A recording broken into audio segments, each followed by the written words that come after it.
Good morning, ladies and gentlemen. I bring you greetings from the Executive Director, the Board, the Management and staff of ABANTU for Development and the African Women's Development Fund. We are all aware of the challenge that the pandemic COVID-19 has placed upon us as a country and as a globe.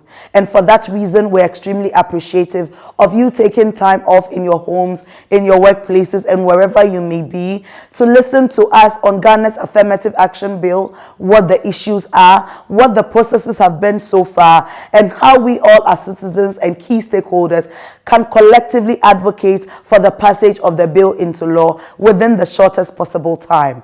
ABANTU for Development, in collaboration with the African Women's Development Fund, have collectively been advocating for the passage of Ghana's Affirmative Action Bill into law for the past 2 years across the 16 regions of the country, reaching out to the Ministry of Gender, Children and Social Protection, other sector ministries, the district assemblies, traditional leaders, religious leaders, and all citizens to understand what Ghana's Affirmative Action Bill is, what is the basis for the pushing of the passage of the Affirmative Action Bill into law, and what strategies we all as citizens can employ.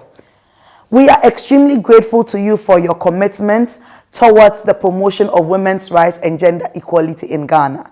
And that is why we're extremely grateful to you for giving us this opportunity. Today we'll be looking at what an affirmative action is in the first place. Affirmative action in Ghana is not a new phenomenon. We will also look at what the barriers and the challenges have been in terms of the promotion of women's participation in key decision-making spaces.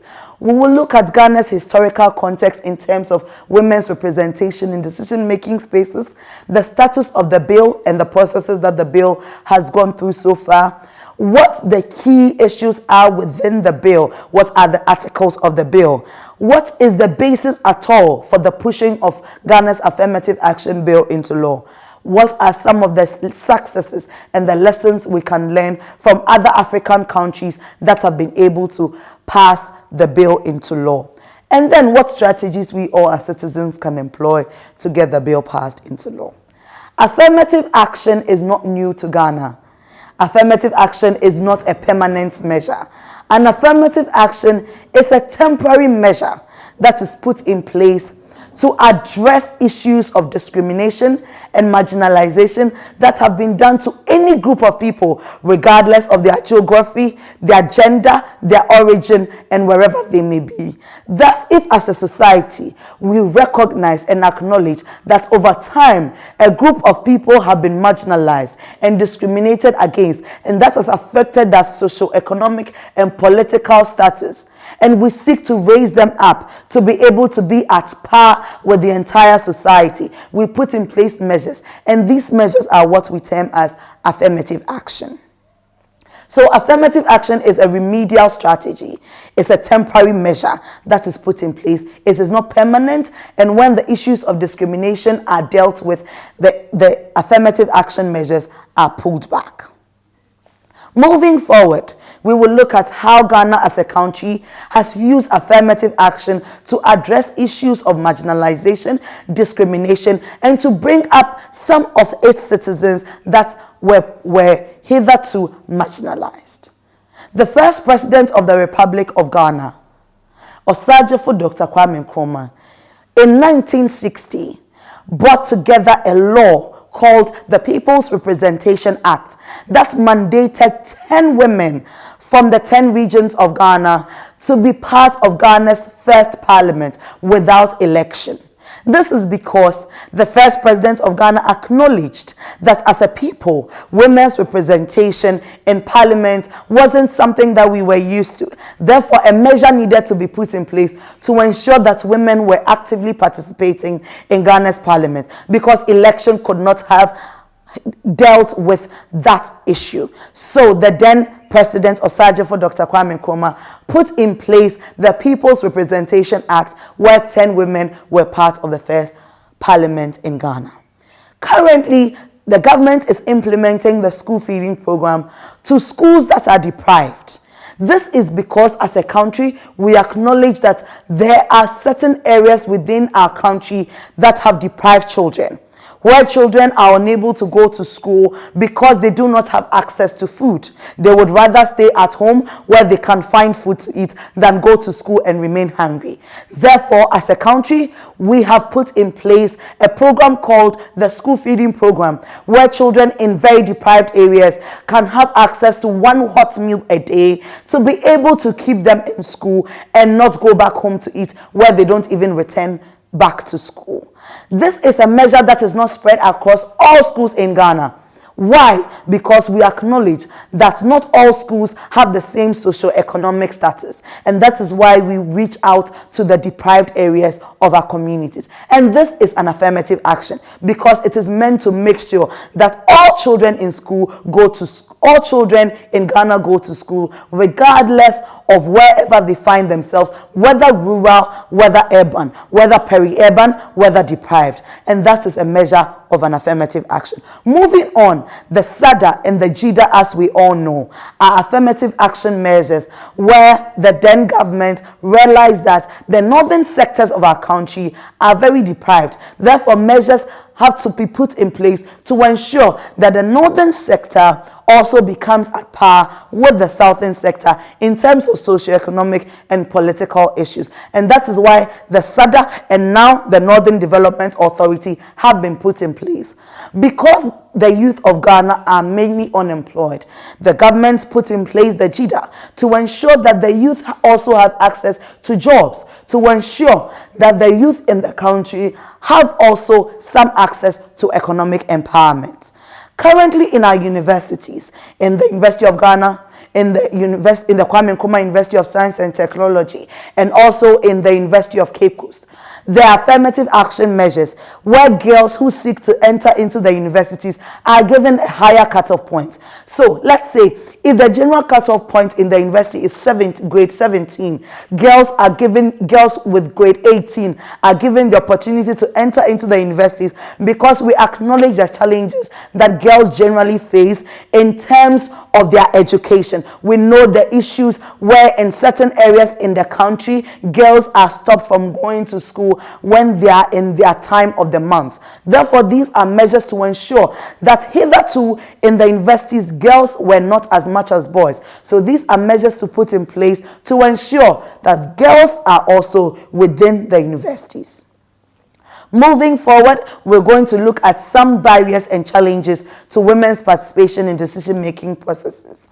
As a country, we will all acknowledge that growing up in our various homes, we are told that the girl's place is in the kitchen. We are told that as for the girl, she will go and marry. So there's not enough need to take the girl through school and to take her through higher education.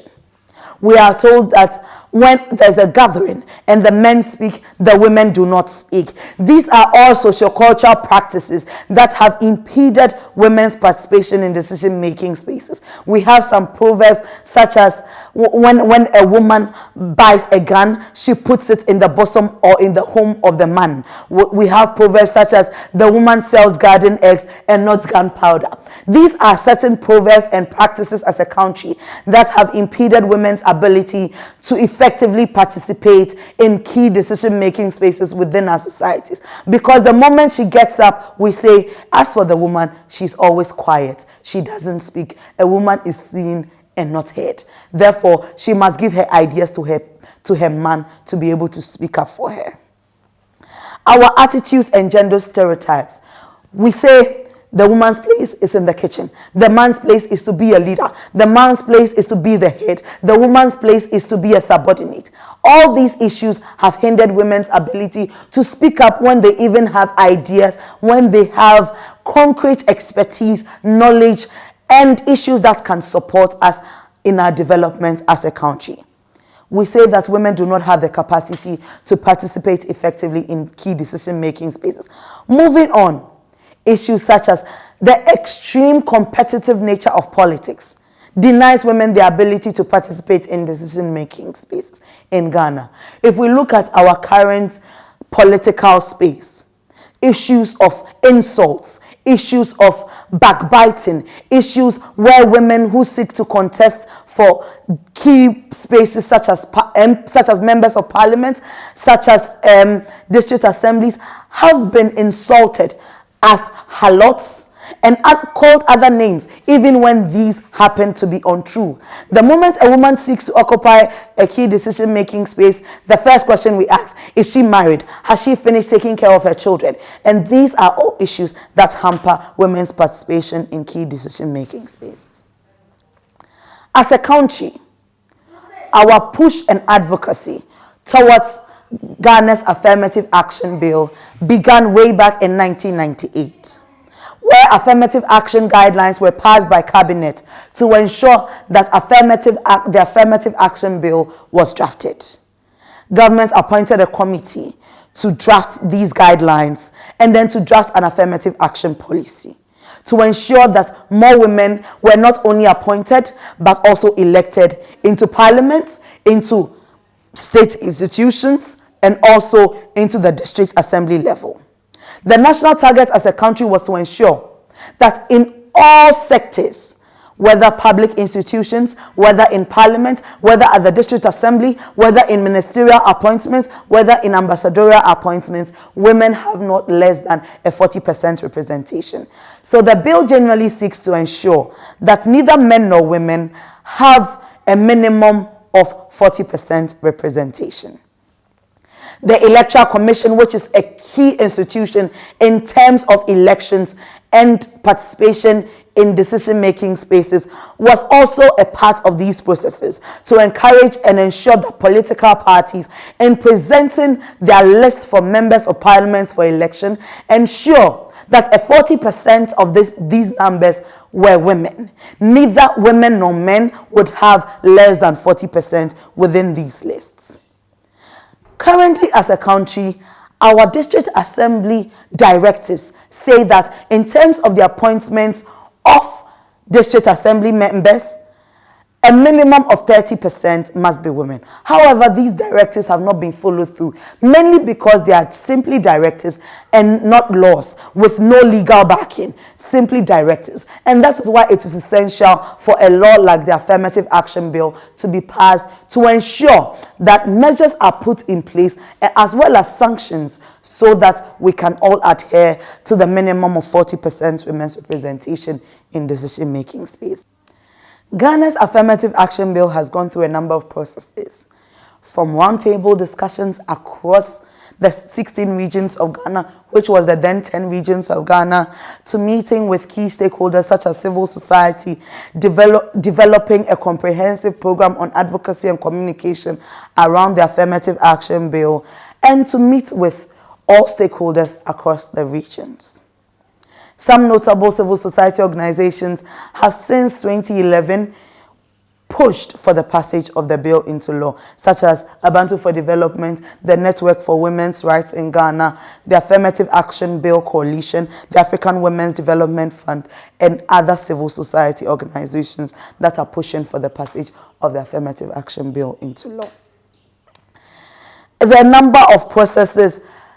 Prior to this current parliament, the Affirmative Action Bill received cabinet approval. However, because the bill was not actually tabled in parliament, though the bill was taken to parliament in the previous government, in the previous parliament, the bill was not tabled. Thus, in the coming into force of the new parliament, the bill had to be reviewed based on the issues raised by the current government and the current parliament. The appointment of a new minister and other issues have delayed the processes so far. What at all is contained within Ghana's Affirmative Action Bill?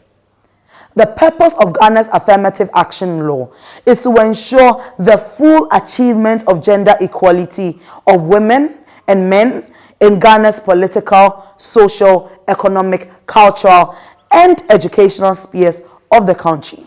The bill seeks to promote a progressive increase of women's participation from the minimum 40% to the parity 50% by 2030, which is the cap line for the development or the achievement of the Sustainable Development Goals.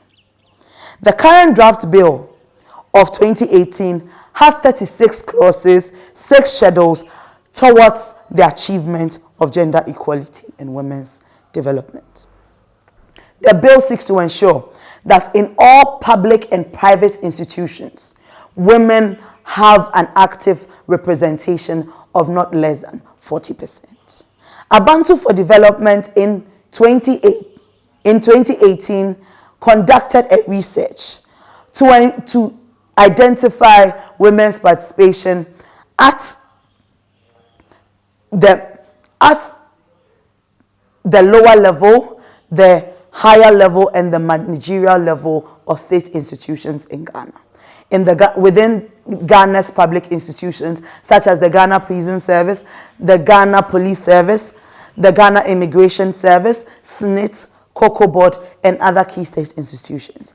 A major finding was that at the lower level of management, more women were found, even up to 38%. However, when it came to the managerial and then the board, women only formed, mainly, averagely, a representation of 5 to 10%. Most of the boards in these institutions had only one woman, mainly because it was inputted within their constitution that the board must be constituted with not less than one woman. And that is why the woman was within the board, to adhere to the constitution. Thus, if the affirmative action law is passed, women would have a minimum of 40% representation in these areas.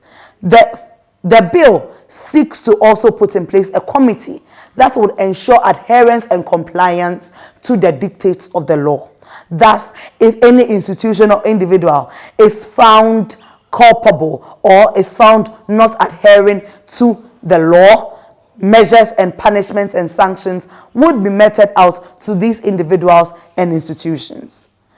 The law would also seek to ensure that within the framework of its implementation, sector reports will be analyzed to ensure that of a truth, gender has been mainstreamed within the implementation of their sector programs and policies. The law also seeks to ensure that steps are taken by the government to ensure gender-responsive budgeting in collaboration with the Ministry of Finance. Thus, where MMDAs bring their plans and budgets for the year, the Ministry of Finance would have in place budgeting, gender-responsive budget lines to ensure that in all programs of the MMDAs, women are being mainstreamed within these budget lines.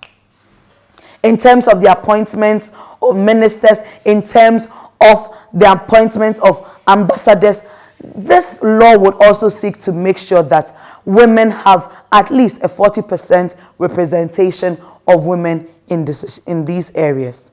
What is the basis for the passage of the Affirmative Action Bill in Ghana at all? Ghana as a country belongs to the global network, the United Nations. Ghana has signed on to various international, regional, and local conventions and protocols that mandate it to ensure women's representation in parliament, in Ghana's cabinet, at the local level, and in other decision-making spaces.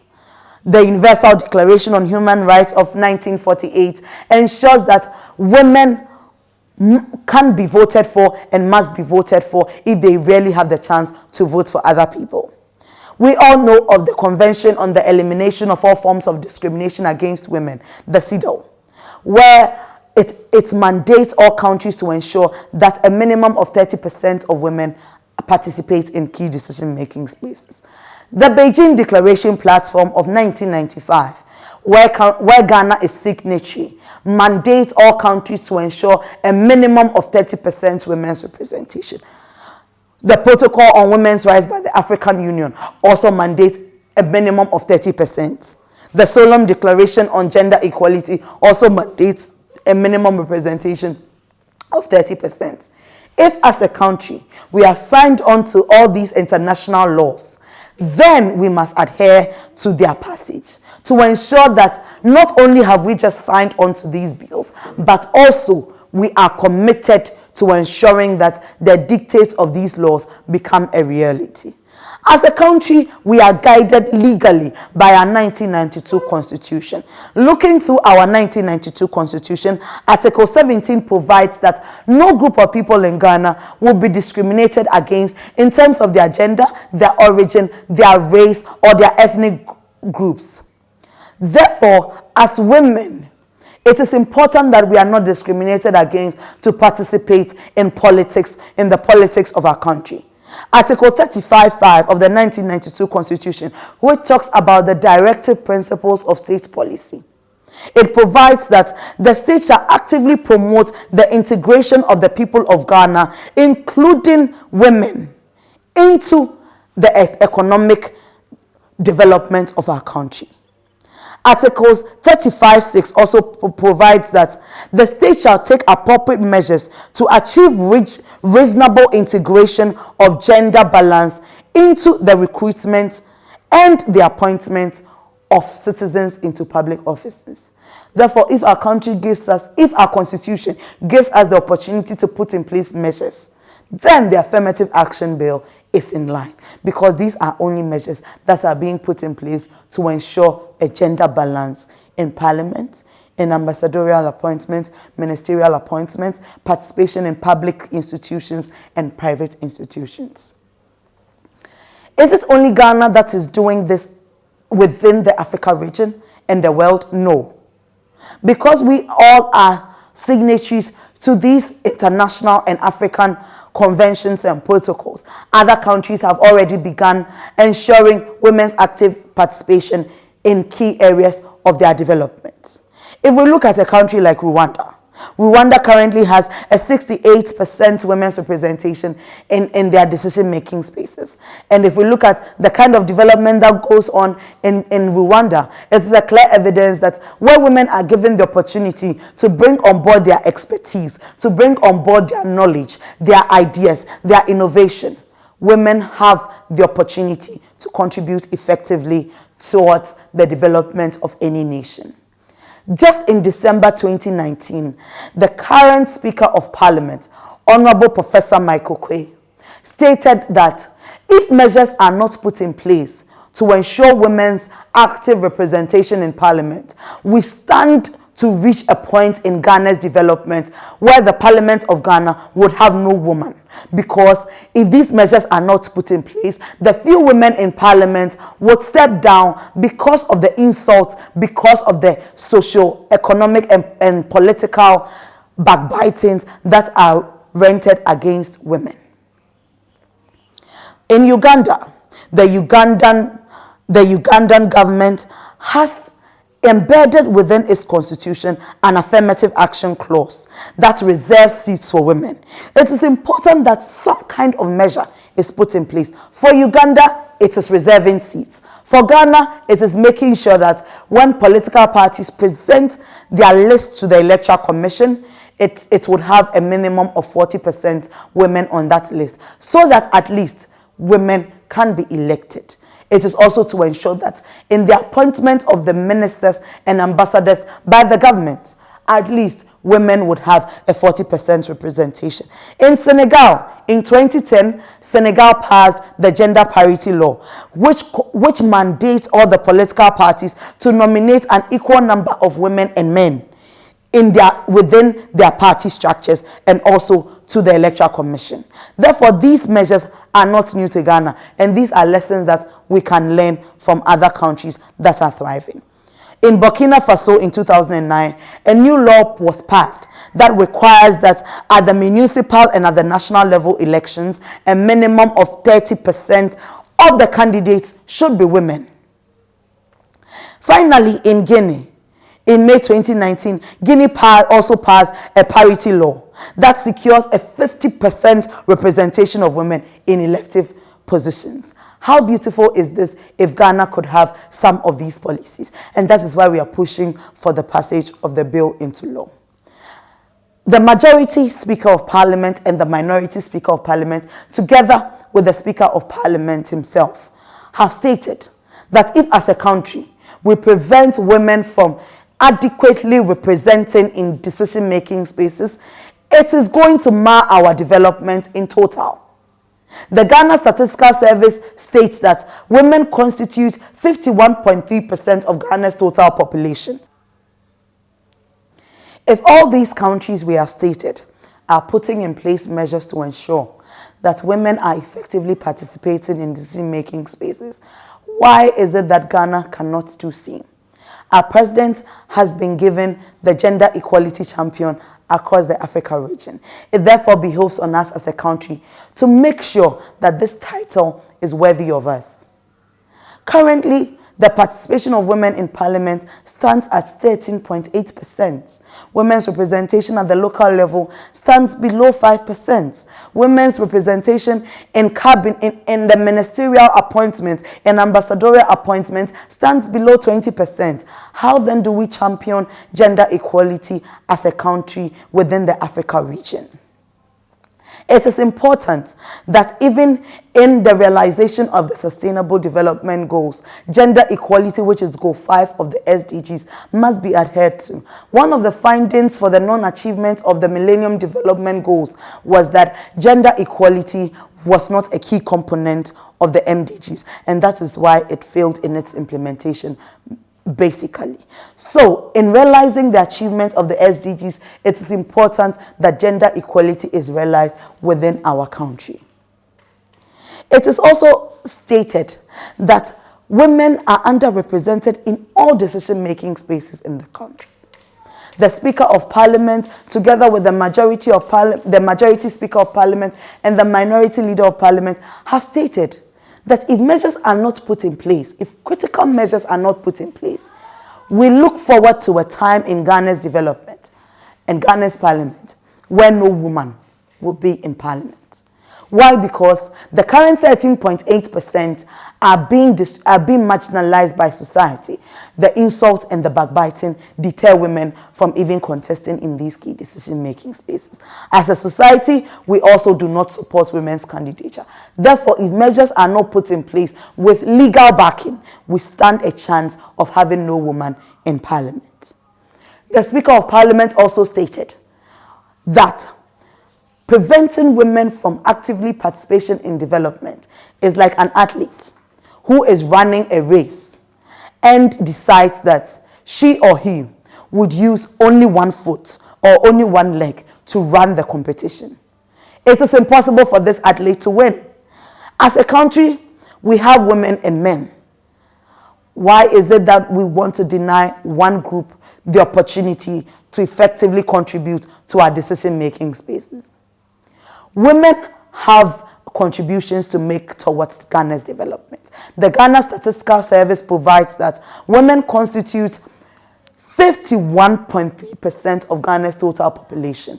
If this majority population is denied from effectively participating in the development agenda, how can we as a country develop holistically? Let us not put our one leg behind us like that athlete that the Speaker of Parliament talks about. But let us as a country bring together both women and men to run the development race, to ensure that our development is holistic. Within our district assemblies, the minimum of 30% directive has not been adhered to. Some district assemblies have no woman at the assembly. How then can women within these assemblies be developed or contribute to their development? Ghana as a country is currently 143 out of 193 countries in terms of our gender equality. Then this means that as a country, we are not doing well at all. It therefore behoves on us, you and I, to push for the passage of the Affirmative Action Bill, which presents itself as one key way to achieving gender equality and women's increased participation. This is because it has been tried, it has been tested in other countries, and it has been found to be effective. Therefore, we are reaching out to all key stakeholders who are listening to this recording to ensure that within their spaces, we educate our constituents on Ghana's Affirmative Action Bill. We ask questions from our parliamentarians why the bill isn't currently passed. We also want to reach out to the Ministry of Gender, Children and Social Protection to expedite measures to ensure that the bill finally gets cabinet assent and then goes to parliament, so that before this current parliament recesses, we can have an affirmative action law in place. The president of Ghana, Nana Addo Dankwa Akufo-Addo, in his first inaugural speech in 2017, stated that one of his key vision is to ensure that Ghana has an affirmative action law in place. As at today, April 2020, the bill is currently not in a law form. We are therefore calling out onto Nana Addo Dankwa Akufo-Addo, the Ministry of Gender, and all key stakeholders that now is indeed the time. As Ghana goes to the polls in December 2020, we need an affirmative action law in place that will mandate political parties to ensure that their lists for the Electoral Commission have a minimum of 40% women's representation. Thank you very much for giving us the audience and for giving us the opportunity to speak to you in our homes. Now is the time for the passage of Ghana's Affirmative Action Law Bill into law. Let us all push, let us all advocate, because the benefits will not only inure to only women, but also to all of us as a country. In one of our community work, women advocated for mechanized pruners as they could not climb ladders to prune their cocoa trees. Because of the innovation of women, that we could have a machine that could make it easier for them to prune their trees. Mechanized pruners were brought into the community. These mechanized pruners not only helped the women, but the men as well. And farms that could take 2 weeks to prune now takes a maximum of 4 days to prune, because of the ideas that the women brought on board. We believe that women and men all have ideas, expertise, knowledge, and support towards Ghana's development agenda. Therefore, let us all ensure that women have a stake in our development and are adequately represented at the local, the regional, and our national levels of development. Once again, thank you from ABANTU for Development and the African Women's Development Fund.